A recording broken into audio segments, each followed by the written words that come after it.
boa noite. Eu sou o William Galvão e começa agora o Jornal da Justiça desta terça-feira, 7 de novembro.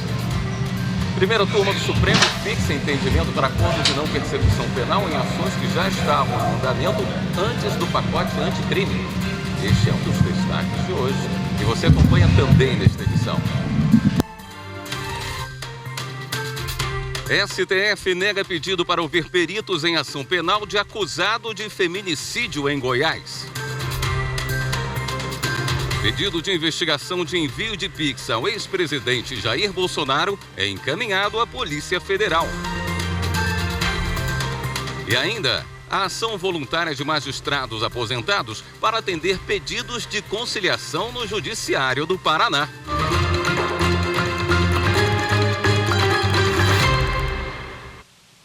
Por unanimidade, a primeira turma do Supremo Tribunal Federal fixou o entendimento de que é possível implementar acordo de não persecução penal desde que solicitado na primeira oportunidade pela defesa após a entrada em vigor da lei, antes da sentença. Repórter Marta Ferreira tem mais informações.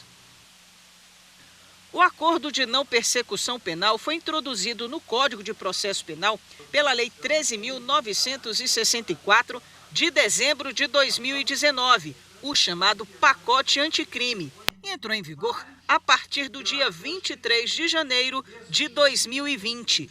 É um acordo entre o Ministério Público e o investigado, que tem que cumprir uma série de medidas para ter a sua punição extinta.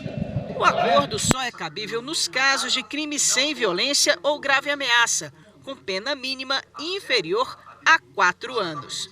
No caso analisado, a defesa de um homem preso por contrabando de cigarros estrangeiros queria que fosse concedido a ele o acordo de não persecução penal. O problema é que o homem já havia sido condenado e o prazo para pedir o acordo já havia passado.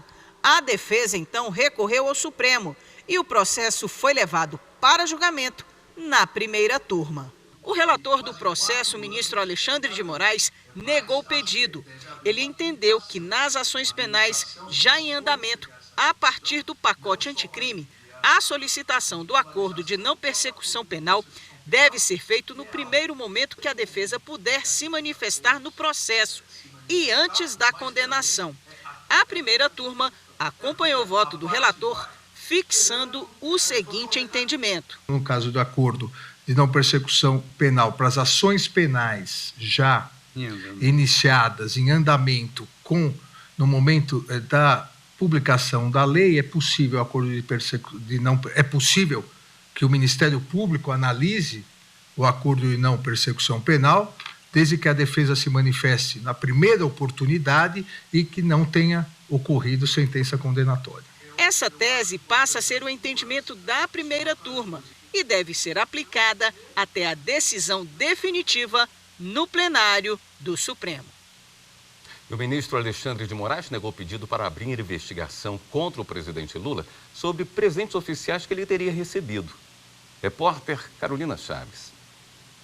O ministro Alexandre de Moraes negou o pedido do deputado federal Rodrigo Valadares, do União Brasil de Sergipe.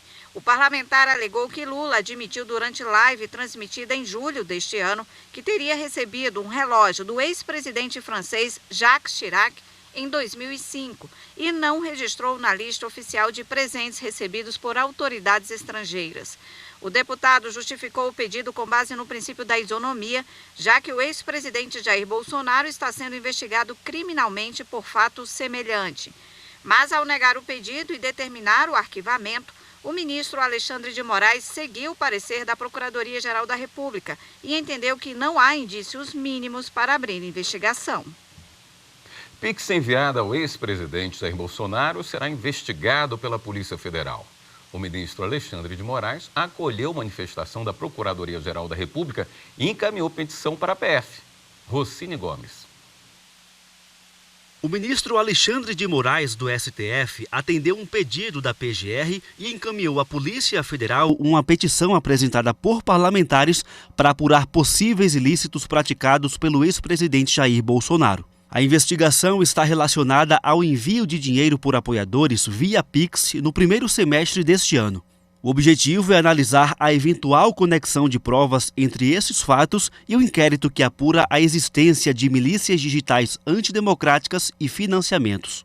De acordo com a petição, as remessas via Pix de cerca de 17 milhões de reais foram usadas para ajudar Bolsonaro a pagar multas judiciais. Na manifestação, a Procuradoria-Geral da República entendeu que há elementos suficientes para justificar a necessidade de aprofundar a investigação. A terceira turma do Superior Tribunal de Justiça decidiu que quem tem crédito a receber e não foi admitido no inventário deve entrar com ação para defender seus interesses. Para o STJ, o juiz do inventário não tem competência para converter pedido de habilitação de crédito em ação de cobrança. O repórter Rafael Porfírio explica essa decisão. No caso analisado, a Justiça de Primeira Instância converteu a habilitação de crédito em ação de cobrança e determinou a reserva de bens do espólio em valor suficiente para garantir a dívida. Também foi anulado, de ofício, o inventário administrativo por se entender que os herdeiros tentaram fraudar a lei para se eximir do pagamento das obrigações do espólio. Além disso, a inventariante e os demais herdeiros foram condenados ao pagamento de multa por litigância de má-fé. A sentença foi mantida pelo Tribunal de Justiça de Goiás. No STJ, a terceira turma deu parcial provimento ao recurso especial do espólio para extinguir o incidente de habilitação de crédito em inventário, sem resolução do mérito, reconhecendo a necessidade de propositura da respectiva ação ordinária pelo credor excluído. O relator, ministro Marco Aurélio Belize, observou que, havendo discordância de alguma parte quanto ao crédito que se pretendeu habilitar no inventário, o credor será remetido às vias ordinárias. Nessa hipótese, nos termos do Código de Processo Civil, cabe ao juiz reservar, em poder do inventariante, os bens necessários para pagar a dívida, desde que esteja suficientemente provada e a impugnação não se apoie em alegação de quitação. E o STJ vai sediar o Congresso Internacional e o Fórum de Direito do Seguro entre os dias 8 e 10 de novembro. Repórter Samanta Peçanha tem as informações. Realizado pelo Instituto Brasileiro de Direito do Seguro, IBDS, o terceiro Congresso Internacional de Direito do Seguro e o 9º Fórum de Direito do Seguro José Soleiro Filho ocorrem durante a fase final de aprovação pelo Congresso Nacional da primeira lei brasileira sobre contrato de seguro, o PLC 29 de 2017. Sob a coordenação do ministro do Superior Tribunal de Justiça, Moura Ribeiro, o encontro contará com a presença de ministros do STJ e outras autoridades, profissionais da área e especialistas brasileiros e estrangeiros. As inscrições são gratuitas e o evento poderá ser acompanhado presencialmente no auditório externo do STJ de forma virtual ou ao vivo, pelo canal do Tribunal no YouTube. Mais informações sobre as inscrições e programação do evento pelo telefone 61 3319 9098 e pelo e-mail cefor@stj.jus.br. MPF quer informações sobre destinação de recursos do Programa de Proteção aos Defensores dos Direitos Humanos do Rio de Janeiro. Assunto para o próximo bloco. Até já.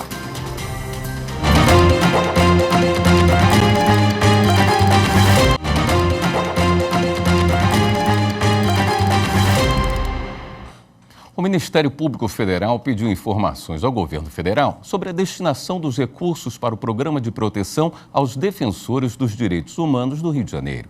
Repórter Márcio Fontinelli.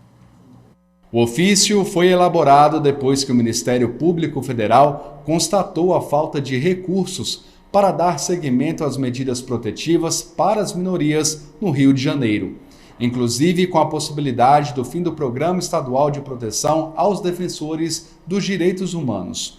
O documento encaminhado ao Ministério dos Direitos Humanos e da Cidadania pede informações sobre a utilização da verba pública destinada à iniciativa, já que em julho, durante reunião com o Ministério, a então coordenadora havia assegurado que as medidas para a suplementação orçamentária do programa estavam em curso.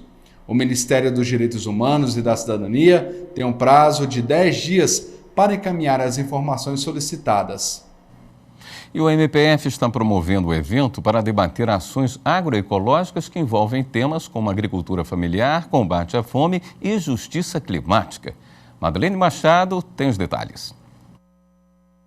Essa é a primeira vez que o Ministério Público Federal promove um seminário para debater e articular com outros órgãos públicos e a sociedade civil ações agroecológicas para fortalecer a atuação em rede. O papel da Procuradoria-Geral da República nesses encontros centralizados, multifuncionais e entre diversas instituições é a interlocução, a integração das entidades, dos agentes de Estado, como os procuradores regionais e subprocuradores gerais da República, os representantes dos órgãos do governo, da sociedade civil, para que haja um diálogo e, portanto, uma comunicação horizontal para atingir os objetivos previstos na Constituição em relação à ecologia e à exploração do meio ambiente em termos sustentáveis. Temas como agroecologia, sociobiodiversidade e alimentação adequada e saudável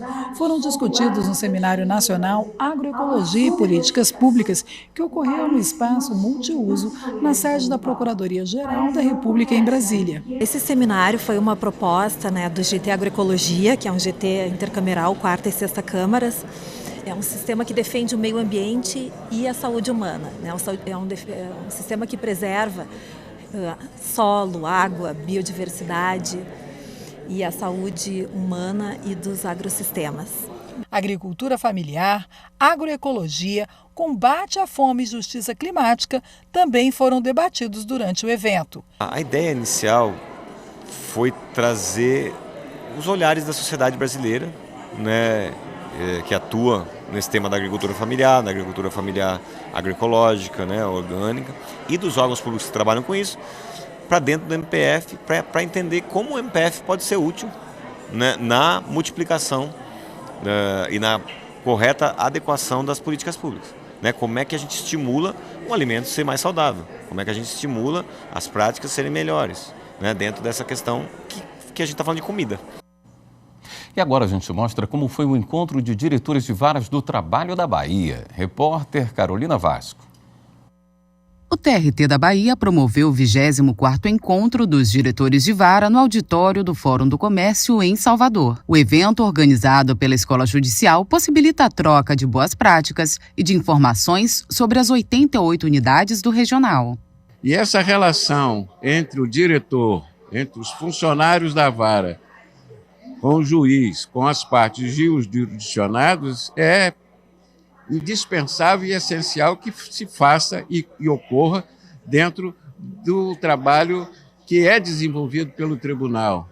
Porque estes diretores, que conhecem a sistemática e o funcionamento da Justiça do Trabalho, uma peça importante e fundamental no atendimento dessas reivindicações. Durante o evento, foram divulgados dados referentes às atividades do tribunal, como produtividade, avanços e desafios. A concepção da programação ela foi feita pela Escola Judicial, juntamente com outras unidades, como gestão estratégica, diretoria geral, todas elas participaram da construção desse programa.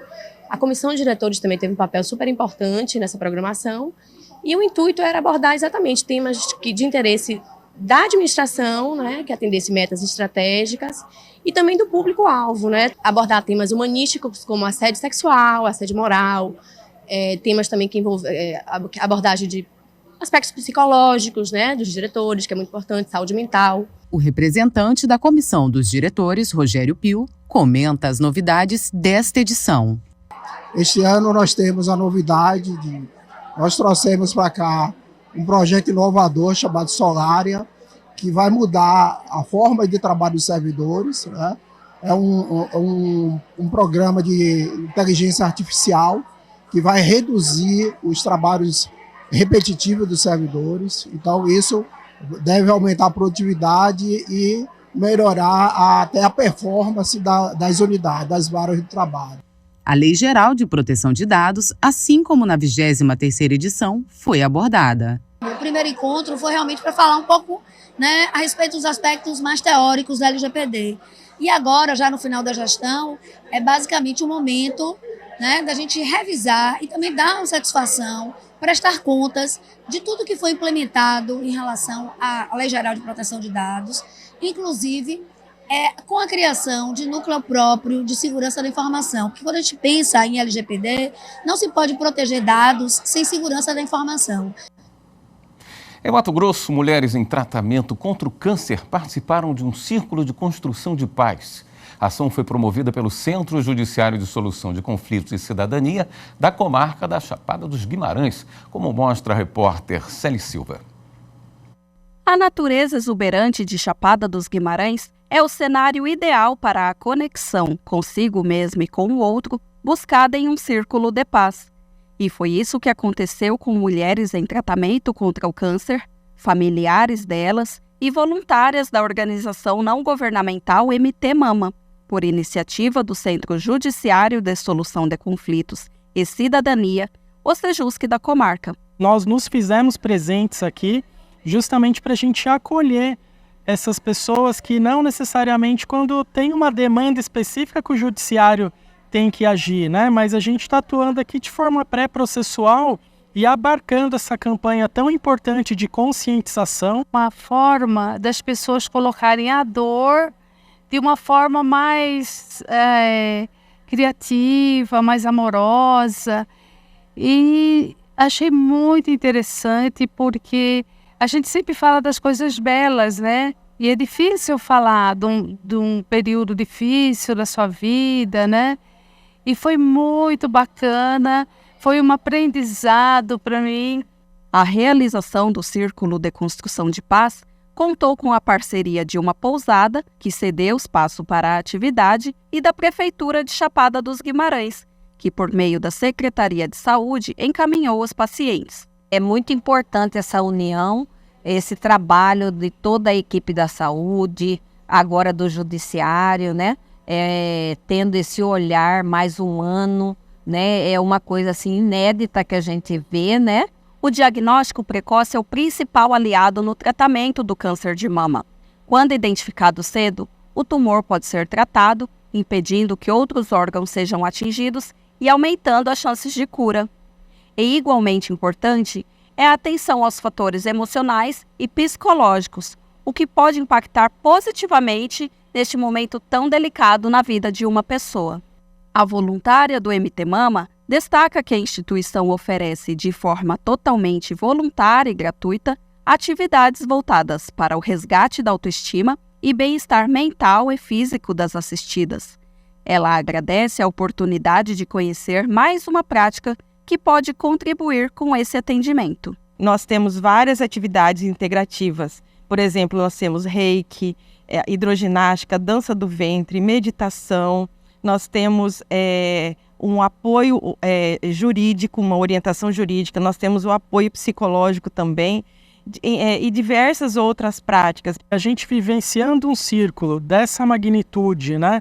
Ao lado da natureza, a gente emanou cura, emanou esperança, a gente está emanando aqui coisas positivas e o judiciário está se fazendo de instrumento, né, para uma vontade maior, que é cada vez mais melhor atender a população. A seguir, STF nega pedido para que peritos sejam ouvidos em ação penal de acusado de feminicídio em Goiás. Voltamos em instantes.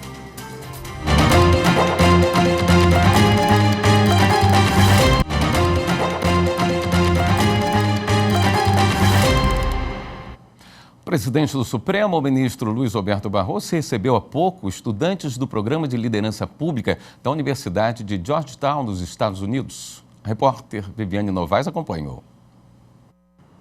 O presidente do STF falou sobre a sua formação acadêmica e a atuação na corte. Luiz Roberto Barroso comentou sobre a Constituição brasileira, que prevê a separação dos poderes legislativo, executivo e judiciário. O ministro também falou de alguns temas que estão na lei maior do país, como saúde e defesa dos povos indígenas. Lembrou ainda que, enquanto em outros países a pauta ambiental é tratada apenas na esfera política, aqui no Brasil, muitas questões dessa área são julgadas pela Suprema Corte, como prevê a Constituição. Os estudantes fizeram perguntas ao ministro. Eles vão passar esta semana no Brasil para conhecer o sistema jurídico, político e econômico. Todos já se formaram em cursos da Universidade de Georgetown, nos Estados Unidos. e agora estudam no programa de liderança pública da mesma universidade. A maioria hoje trabalha como servidor público em países como Colômbia, Panamá, México e Paraguai. Além do STF, os alunos vão visitar órgãos do Executivo e do Legislativo e entidades como a Confederação Nacional do Comércio. O Supremo negou um pedido para ouvir peritos no caso de um ex-vereador acusado de feminicídio em Goiás. As informações com o repórter Pablo Lemos. O relator foi o ministro André Mendonça. Ele negou o habeas corpus em que a defesa do acusado pedia para os peritos do caso serem chamados como testemunhas. Ao STF, os advogados afirmaram que poderia haver indícios de uma terceira pessoa no local antes do crime, o que poderia explicar a discussão por trás do feminicídio. Um pedido semelhante chegou a ser negado em outras instâncias para Miguel Bento Fraga Filho, ex-vereador de Novo Planalto, interior de Goiás. Em 2021, ele foi acusado de matar a esposa por asfixia após uma briga e na frente dos 2 filhos, então com 5 e 9 anos. Miguel Bento ainda teria levado o corpo da mulher de Porangatu, onde moravam, e escondido em uma fazenda de propriedade dele, na cidade em que atuava como político. Na decisão, o ministro André Mendonça considerou que não há ilegalidade na negativa do pedido pelo juiz do caso, possibilitando o prosseguimento da ação penal. E acrescentou que, para superar o entendimento das instâncias anteriores sobre o assunto, seria necessário reexaminar fatos e provas, o que é inviável por meio de habeas corpus. Você sabia que a conciliação pode ser realizada também em processos que já tiveram uma primeira decisão no judiciário? O Sejusc do 2º grau, que funciona no Tribunal de Justiça do Paraná, é um exemplo disso. A estrutura conta com servidores e também com o trabalho voluntário de magistrados aposentados. Confira na reportagem de Adriano Ribeiro. Foram 28 anos na advocacia, outros 16 anos como desembargador no Tribunal de Justiça, até a aposentadoria em 2015. Depois disso, distância de audiências e processos, correto? Nada disso. A disposição e a vontade seria quase que de comparecer todo dia. Então eu digo assim, com toda franqueza, o dia que me é marcado uma audiência eu fico alegre, mas quando é marcado 2 no mesmo dia, redobra a minha alegria. É com essa empolgação que o desembargador aposentado Guido Dobelli atua como conciliador no Sejusc de 2º grau do TJPR. Um Sejusc especializado em atender casos que já estão em segunda instância e que conta com apoio e experiência de magistrados aposentados. Eles atuam de forma voluntária na busca pela resolução pacífica de processos. Depois de tantos anos de carreira, a gente vê que as melhores soluções são as soluções consensuais e aquelas trabalhadas em conjunto com as partes, porque a melhor solução ela está com as partes e mesmo não está com o magistrado, aquele juiz que vai impor uma situação. A juíza Maíra Steinsack se aposentou depois de 28 anos de carreira e agora também reserva algumas tardes no mês para comandar sessões de conciliação no Sejusc. Tenho um tempo disponível, gosto de processo, gosto de jurisdição, tenho uma experiência, né, minha experiência de magistrada. Eu achei que podia dar essa contribuição. Qualquer recurso na Justiça pode ser submetido ao procedimento de conciliação e de mediação do 2º grau a pedido da parte. Mesmo depois de tantos anos na magistratura, os conciliadores voluntários não escondem o entusiasmo quando presenciam um conflito se transformar em consenso. É uma sensação muito boa, muito positiva, porque você sabe que é um litígio que se encerra, que você, assim, de alguma maneira, você promoveu a pacificação social, né? Você sabe que aquilo está fazendo bem para as partes. A gente vê que ao final da audiência as pessoas estão se entendendo, se cumprimentando, agradecendo pela colaboração na solução do problema, porque antes de virem para cá eram antagônicos, eram inimigos, pensavam em brigar. De repente termina, até logo, que bom, fico bem contente. Então isso é um combustível de vida. Esta edição do Jornal da Justiça fica por aqui. Uma ótima noite para você. Até amanhã.